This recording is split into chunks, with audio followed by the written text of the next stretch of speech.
Hi friends, welcome to my channel. And this morning I received a package from Borderless Emporium, and this is a deck that I actually ordered 4 months ago. Yeah, back in the second week of October, and yeah, we've got it at last. So what could it be? Well, you probably know from the title of the video actually. Anyway, Borderless Emporium always, well, so far, include a little envelope. You've probably seen from my other unboxings of Borderless Emporium products. And we usually have, let's take the sticker off, beautiful, a few cards from other decks, just so you can actually get an idea of what other decks are like. So we've got this bookmark again, the same little poem thing that we had when I unboxed the last deck from Borderless Emporium. That's nice. Because Witch Sister, I'm actually working with the Witch Sister in February. Yeah. What do we have? 4 of Stones. Oh, that's a lovely card, isn't it? So this is a Julia Jeffrey deck that I'm working with. We have a King of Swords. I think this is the Wizard's Steel Tarot, or the Steel Wizard's Tarot, I think. I had a card from that deck in the last package. And then this, yeah, the Mystical Realm Tarot. I really like this deck actually. It's really nice. And a thank you card. Thank you for ordering. Okay, so that's everything from the envelope. On the back. Okay, so we've got the blue wrapping again. And we have Tarot of a Moon Garden. This is the new, very latest version of this deck. And last night was the new moon. So that's quite apt it's come today. Borderless deck and book set. So the original Tarot of a Moon Garden, zoom in a bit, had a border on it, quite a big intrusive border, I believe. It's not a deck I ever purchased, and so I've seen walkthroughs of it and I thought it was a beautiful deck. It was just the borders actually did put me off, and so I thought I will wait until this issue comes out, and here we are. So I'm going to take the plastic off. So this is it US Games? Yeah, it's US Games. These are the sides. We have a unicorn.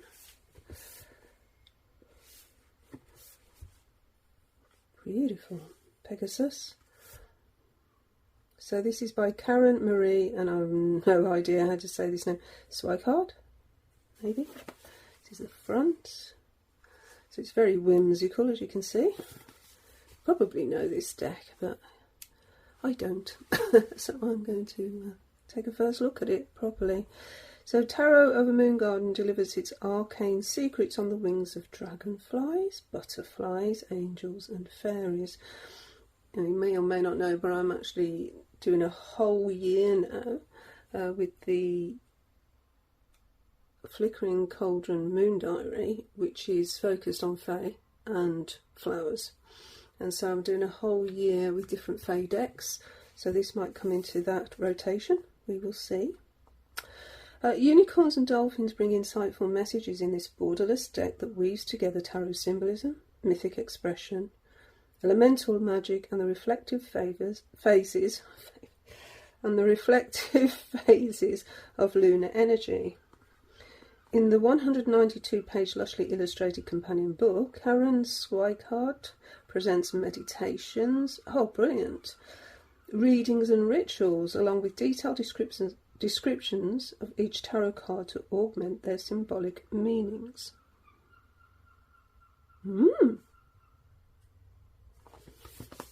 Okay, let's have a little look. So it's sort of raised on the edge there, so you can actually open it a bit better. The weight of the deck will open the box. It's purple inside. Lovely. Okay. Oh, what's this? got a fold out spread. 12 card spread. Oh, it's the Wheel of the Year. It says a full description of the Wheel of the Year spread can be found in the Tarot of a Moon Garden book, pages 15 to 17. And so here we have oh, okay. How does this work? Right, okay. There we are. So, cool. That's nice, isn't it? It's a nice touch. And then at the bottom, we have the cards that we actually relate to each season. Winter, spring, summer and autumn's seasons. And what that means. So, winter, a seed for the new, hidden in the old, which is card 11. Homework, finances and the structure of relationships. And then we have spring, which is cards 2, 3 and 4, root card 1. Influences of the intellect. That must be swords. Summer, cards 5, 6 and 7, root card 2, personal strength, empowerment, passion and productivity. I'm guessing that is wands. Autumn, cards 8, 9 and 10, root card 3, influences affecting emotions, recent events and experiences. That would be cups. And that would be pentacles. So that looks like the structure of the deck. Now, not all decks have those same associations. Oh, okay, right. I wasn't expecting that. Yeah, I've just looked at the structure of the card, the size of the card, and it's just surprised me. I'll show you in a second. So we've got 189 pages, including a bibliography. Oh, it's like a bibliography. Further reading if you want to get more in depth. Cool. Oh, look, honey mead. Oh, if you've never tried mead, you don't know what you're missing. There's a saying in Cornwall, maid loves mead. Empress oat cakes. We've got some runes. That one. And there. Those are my two. And that's my bind rune is actually made up of those two runes there, and I do actually have that as a tattoo. There we go. A little bit about me. Okay, so it's now decided to, I think, hail. Sounds like hail. Anyway, so this is 2023. It doesn't reference the older one, actually, because normally it goes first published, but it doesn't seem to in that. So perhaps it's a different publisher. Yeah, maybe. Table of contents, the goddess chart, introduction, initiation, rites, consecration, readings, wheel of the year, symbols and systems. Then we're on to the majors, which have the same titles as the Rider-Waite-Smith. Minors, we've got the swords, and we're going from the king down to the ace. Okay. Yeah. We have staffs instead of wands. Cups are the same and pentacles are the same. And swords are the same. So that's the only deviation there. Staffs instead of wands. We have a goddess charge. Okay. I'll leave that for you. Won't spoil it. Look at that. Some Disney fairy castle in the clouds. A little introduction, some initiation, the rites, readings, wheel of the year, symbols, systems, and then we're into the majors. Okay. So we have an introduction to the majors, we have a little thumbnail of the image, and then we have the rendering, so a description of the card basically, the reading, and then a ritual, so 2 pages. For the minors, let's have a look. Okay, not quite as much information. So the rendering is just a little paragraph, the reading, 2 little paragraphs, the ritual. Here's another one. Yeah. And for the, a little bit more for the court cards, I think. It's nice to be these little illustrations in there as well. I don't know. So that's the guidebook. Nice. Good information there that you can utilise. Let's have a look at the cards. Oh, it's gone as black as night out there. Right, so what surprised me was the format of these cards. They're long and thin. So anyway, we've got this lilac-y insert to hold the cards, which is actually the silver's broken there, so that's not going to last very long, is it, that ribbon? It's going to tear out, actually. That's a shame. Okay, let's take the cellophane off this one. Okay, now we have purple edging, which is, I think, going to chip, actually. But it's pretty. Yeah, it's a nice purple edging. And as for size, well, I don't know, because I never had the original deck, whether what's happened here is the decks were wider and taller and they've just chopped the borders off and made this deck. Now I don't know if that's the case, but you look at that alongside the Rider-Waite Smith from Italy and you can see it's taller but quite a lot narrower. It's a bit of a strange shape. I've not got a deck that's shaped like that in my collection, so that's different. And the cardstock is like linen, smooth. These are the backs, so it's reversible. I think we'll have to zoom in a little bit actually, because they are quite, yeah, quite small. They feel small, put it that way. They actually just feel small. Let's put it in the centre and have a look. So this is our Fool. So I think this is sort of the dream realm. Some of this seems to have been chopped off at the top here, the little bell on the top of the jester's hat. It's a very strange image, isn't it? We've got 3 legs. So we can go in any direction, possibly. A paintbrush. There's lots of symbols here. Of course, we've got the dog, and we are on the edge of a cliff. This is going to be an interesting deck. We have the magician, who is a wizard, holding up a candle, which both ends have got a flame. It's clever.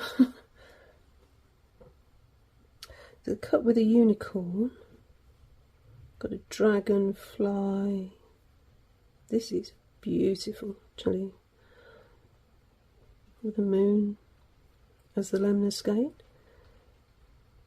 That's clever. Ooh, there's lots to look at.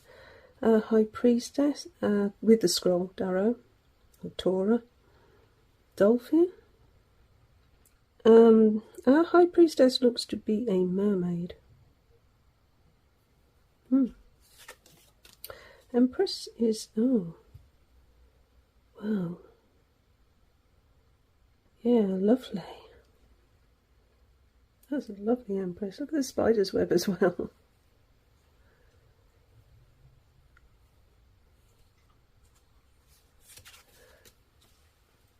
This is that Emperor, and the ram's heads look great there, don't they?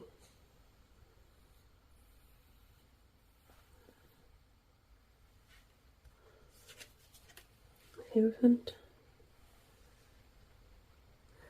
Yeah, very much gatekeeper energy there. The Hierophant has the keys. The Lovers. That's okay, so they're behind the tree, holding hands, peeking around. We've got the Serpents. We're very much a Garden of Eden here. We've got the Serpents there and the apple there. So yeah, referencing the Garden of Eden, definitely. We have the Chariot. Oh, we've got two beautiful white horse type energies at the front there, with wings like Pegasus. We've got yin and yang. Oh, this is beautiful.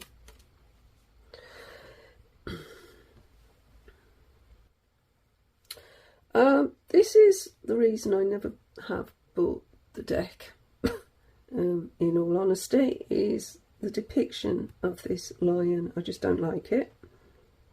Being perfectly honest, I really don't like it. I just don't, doesn't appeal to me at all. The proportions, I don't know, it just really put me off buying this deck, so that's one I'm going to have to work with, I think. I like this Hermit card.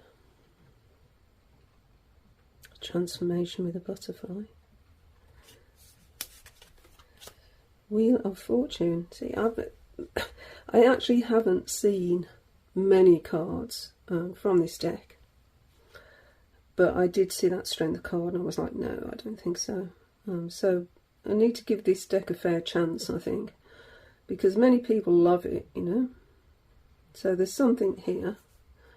We've got look at this Egyptian feel at the top here of a carousel. Oh, look at what's on the carousel as well. Oh, this is going to be interesting. Justice. The sword of truth is down into the earth here. The Hanged Man with the runes, so a definite nod to Odin. And we saw runes in the back of the guidebook as well, so they must feature in some of the other cards possibly, but they're definitely there. We have Death and a red dragon. Gosh, I like that. We've got the timer there, time running out. Temperance. Oh, a unicorn. And a rainbow. The Devil. Let's have a look at the Devil. So the lovers are here. The chains.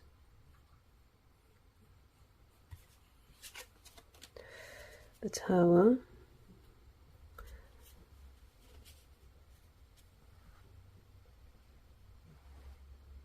Big wave there. It feels like a lighthouse actually. Oh, there is somebody. I wondered if there was anyone like falling from the tower. We can see some legs here. I don't know what that is there. Can't quite make it out. If it's flames. Well, there seems to be something here as well, a face. The star.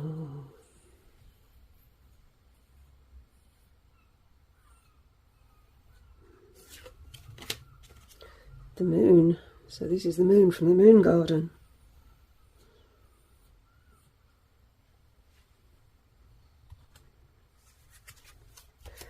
Oh, that's a pretty sun. Really pretty sun. And judgments. Dolphins. We've got the dove of peace as well there. Oh, this is really nice. I like this depiction of judgment. It's feels a lot gentler than one we're used to. I like that. And we have our world dancer.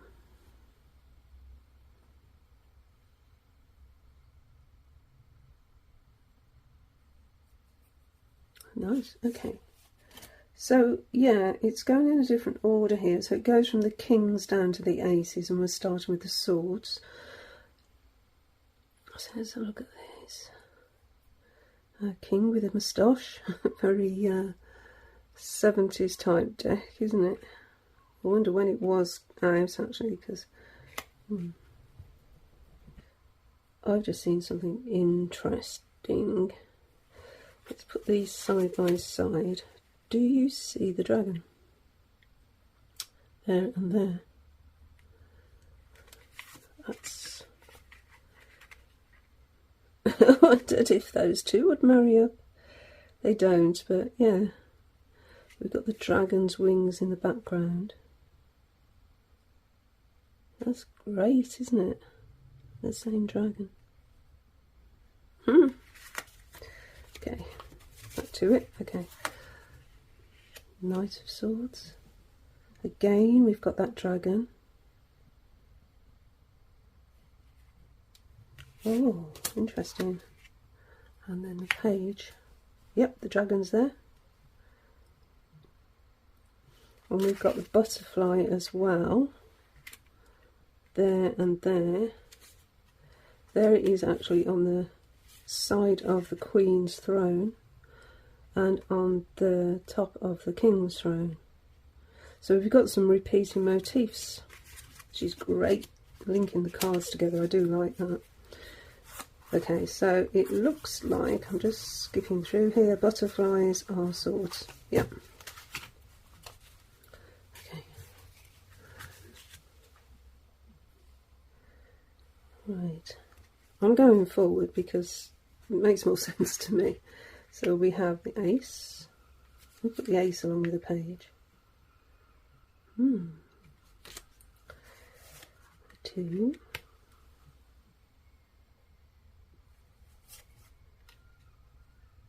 Three. That's a nice three of swords. I like that three of swords much better. Okay, four. The unicorn and the knight. Wow. So the knight's helmet's there, the unicorn's there. So where's the actual knight? Where's he resting? I think he's over here and the unicorn's wrapped around him. I think.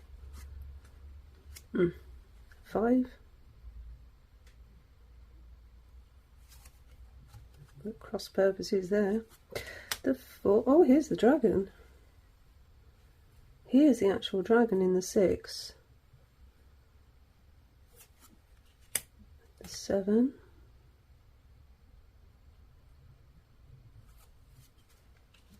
Oh, look at that 8.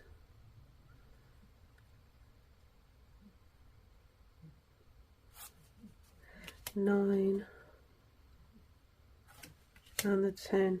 So yeah, we can really see the Rider-Waite-Smith energy in the cards. So if you know Rider-Waite-Smith, I reckon you can use this deck quite easily. So I'm going to do the same here. I'm going to go from ace through to king. But it makes more sense to me. And this is staffs, which would be wands.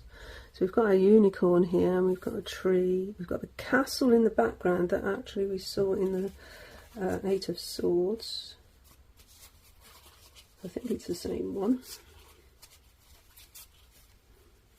Yeah. Got different flags maybe, but it looks very similar, doesn't it? So we can marry up some symbols in this deck, which is great. Okay. There's our ace. 2. Holding the world up in our hands with the unicorn. So I wonder if this is, perhaps each deck has a totem animal. And it's the dragon in the swords and the unicorn in the staffs, I'm thinking. And there's that castle again. So we can weave a story here. The 3.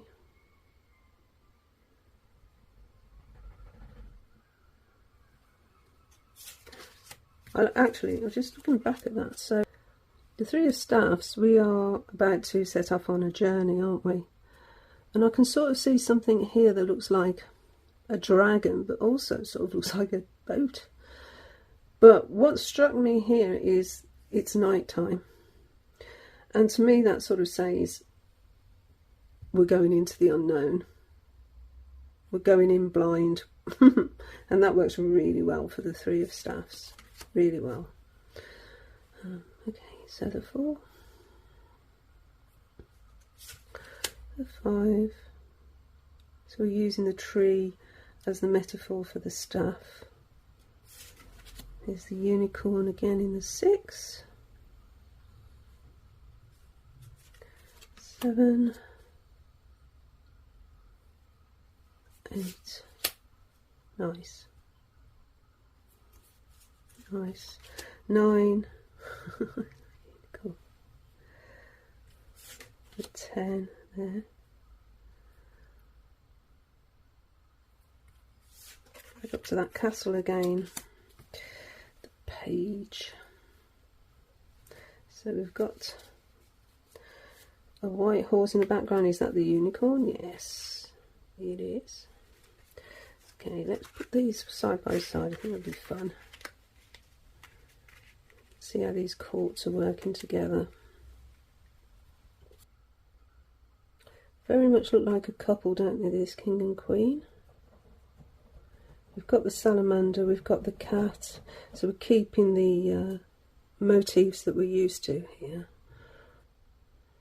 And here we've got these heraldic emblems. Yeah, nice. Okay. So then we have the suit of cups. Alright. We've got the W or the M upside down that we get on the Rider-Waite-Smith. Interesting. And we have the dove with the wafer. Again, Rider-Waite-Smith. Yes. 2. No people. No people in the 2 of cups. Just the 2 cups and 2 butterflies. Oh! What do we have here in the 3? Are these fae? I think these are fae.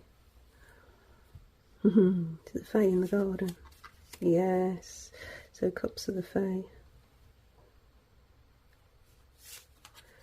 5.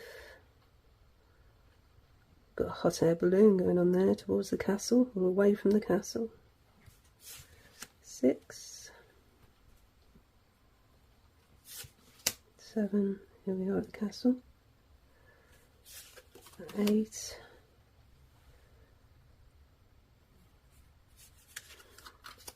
9.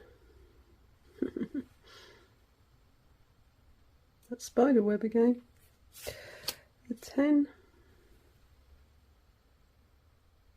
Very busy. And then we go on to these cool cards. Oh look, there's that balloon again.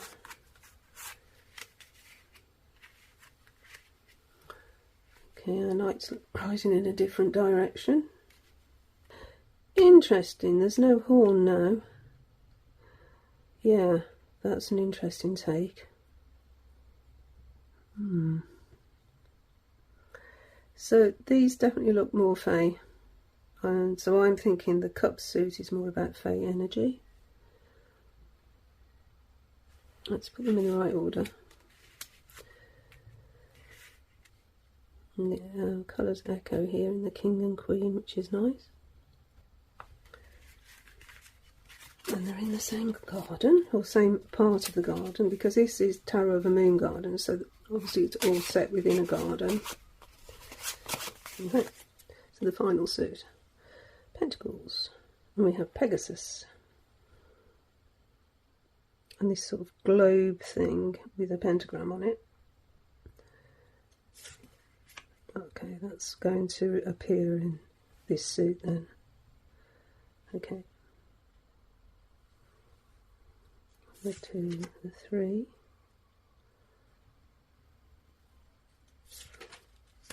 The 4.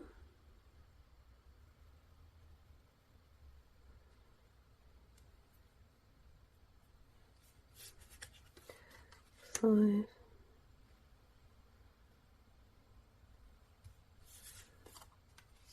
6. 7.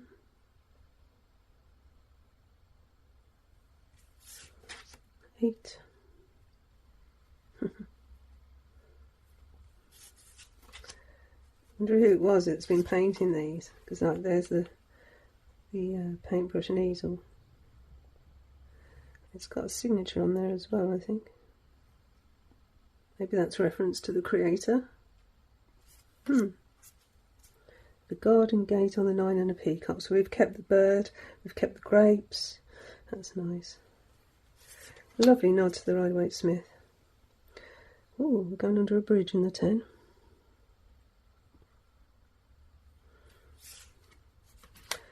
Okay. Page, knight, queen and king.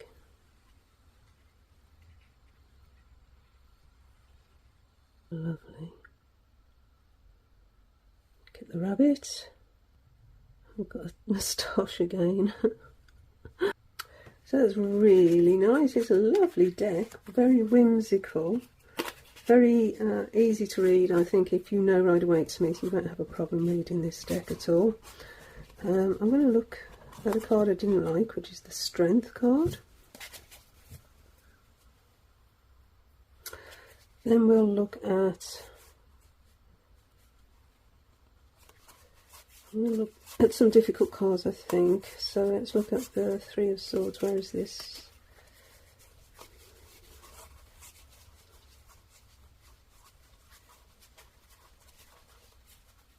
Three of Swords.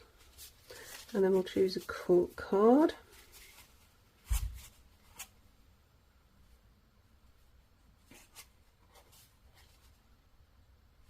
Let's choose our King of Cups. Okay, so we've got the Strength card, the Three of Swords, bring them in, and the King of Cups. The rendering: a golden glow regals the 8th key of the tarot.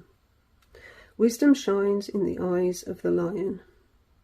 Power emanates from this majestic being like the lightning streak, the middle of his mane. I think that's means in the middle of his mane. So this lightning streak, lightning streak here.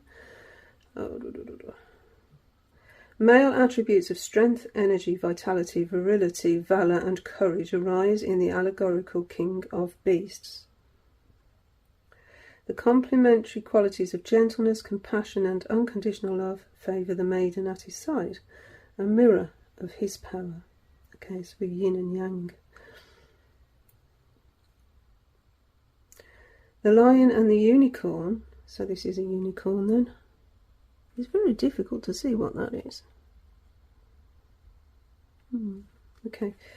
The lion and the unicorn combine to illustrate the universal motif of peace and harmony, more commonly portrayed as the lion and the lamb. So very Christian reference there.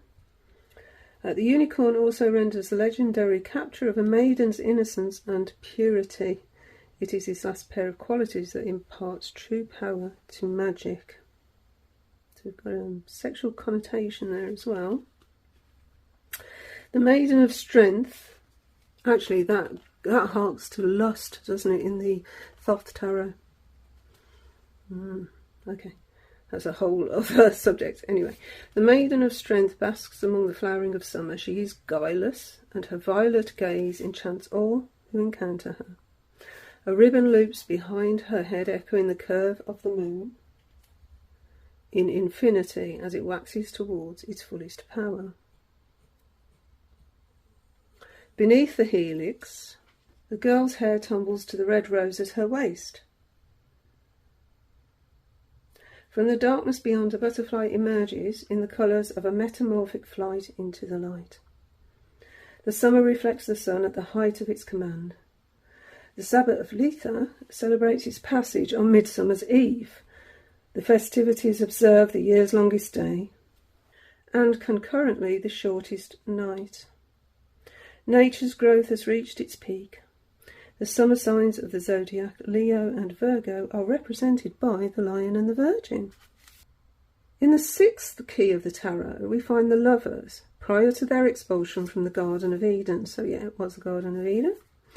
In Strength, the male and female separate from their instinctual nature upon leaving paradise and return to the garden to integrate the dynamism of instinct on a conscious level. Wow, this is really deep, isn't it? I like this book. It's actually stitched as well, which is great. Yeah. It'll last longer. Anyway, the reading. Like the mighty lion, the strength card is the guardian in the tarot. This card has the capacity to offset any negativity or misfortune appearing in the other cards of the reading. That's good how it's linking it to other cards. I like that. The numerological vibration of the 8 emphasises this power in its renewal. Instinct will guide the seeker to the self and empowerment. Self-knowledge and autonomous action are requisite. Strength indicates passionate encounters, victorious culminations, and longevity for the seeker. Do not take risks, however. Overconfidence in the guise of might will produce devastating consequences. Also, do not confuse force with strength. Avoid other abusive forms of power such as intimidation. And then there's a ritual. The ritual involves crystals. Whole ritual you can use. Oh, that is really cool. Okay. It's totally up to you if you want this deck. I'm just going to give you a little taster of what it's all about anyway. So, our 3 of Swords, the rendering. Against the stormy backdrop of clouds, 3 swords pierce a heart of fern. Their blades penetrate, yet fail to deliver a mortal blow. All that is sacred still flowers within, and the heart radiates the essence. The reading. The seeker may expect a shattering blow. While this card pertains to matters of the heart, it is not limited to romantic love. I think there's a typo in here. It says this tray, T-R-E-Y. I think that's a typo. But rarely portends total loss. But it does forewarn of disruption and delay in plans regarding a loved one or an affair of great import. Expect to be separated from someone or something you love, at least for some time. And then there's a ritual for healing a broken heart. Oh, wow. This is really good. Okay. I'm going to give you this one because it's short and it will just give you an idea of what's included in this book. Aha! To heal a broken heart, tie 3 yards of green ribbon in the morning sun until it is caught in a westerly breeze.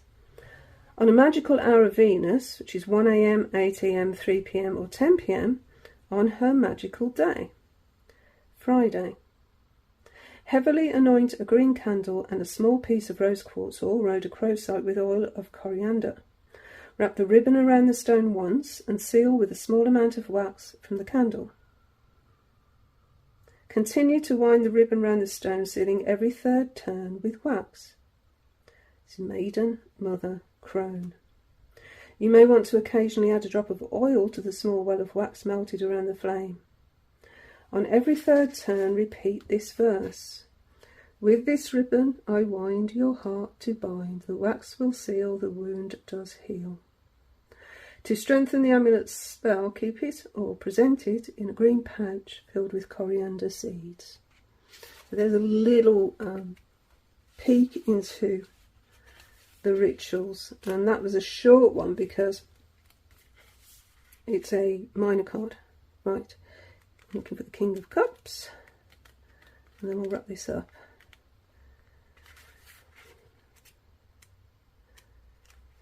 The sovereign looks inward to his kingdom on the sea.